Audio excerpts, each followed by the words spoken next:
তুমি তো আমাকে বিয়ে করবা, করবা তো? কি?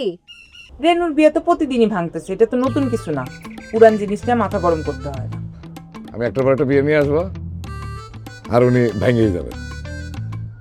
এলাকা মান সম্মান কিছু রইল না। আমার তো ইজ্জত আছে নাকি? ইজ্জত আর রইল না।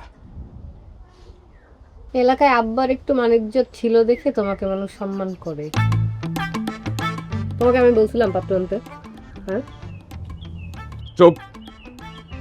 মেয়ে মানুষের মুখে মুখে কথা বলা একদম পছন্দ করি না। চুপ।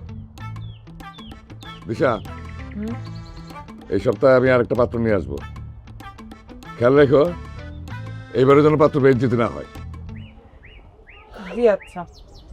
ভাবি, হুম, তোমাদেরকে আগেও বলছি, এখন আবার বলতেছি, অনার্স শেষ করার আগে কিন্তু আমি কোনো বিয়ে শাদী করবো না। জি আচ্ছা। বাচ্চাদের মতো করে এরকম মন খারাপ করে থাকলে হয়? হ্যাঁ, শোনো, পৃথিবীতে সব কিছুর সমাধান আছে, ঠিক হয়ে যাবে সব। এখন নাও, গপ করে একটু খেয়ে নাও। খাইতে ইচ্ছা করছে না রেনু।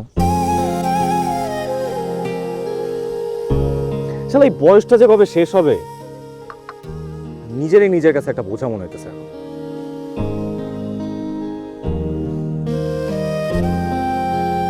শোনো, সবারই এক সময় না এক সময় এই বয়সটা পার করতে হয়। আমার তোমার উপর আশা আছে, দেখবে তুমি অনেক ভালো কিছু একটা করবা।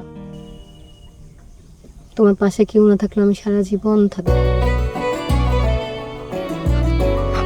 না, আমি একটু খাবো।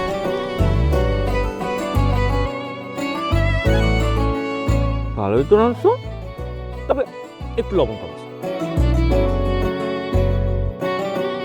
আচ্ছা, মুরগি কেনার টাকা পেলা কই?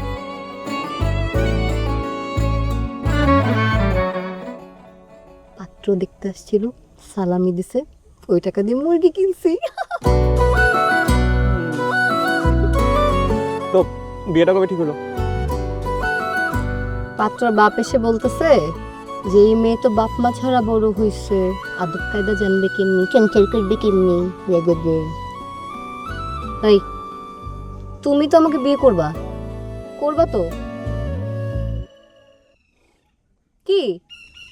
আচ্ছা শোনো, তুমি ভাইয়ার সাথে যে বিয়ের ব্যাপারে আলাপ করে ফেলো, আমার এইভাবে ভালো লাগছে। আচ্ছা, কোনো ভাই কি তার ছোট বোনকে একটা বেকার ছেলের কাছে বিয়ে দিবে? শুধু শুধু তোমার ভাইয়ের সাথে কথা বলে অপমানিত হওয়ার কোনো মানে নেই। সারাক্ষণ করে ফাইজলাম, একটু সিরিয়াস হবা কখনো?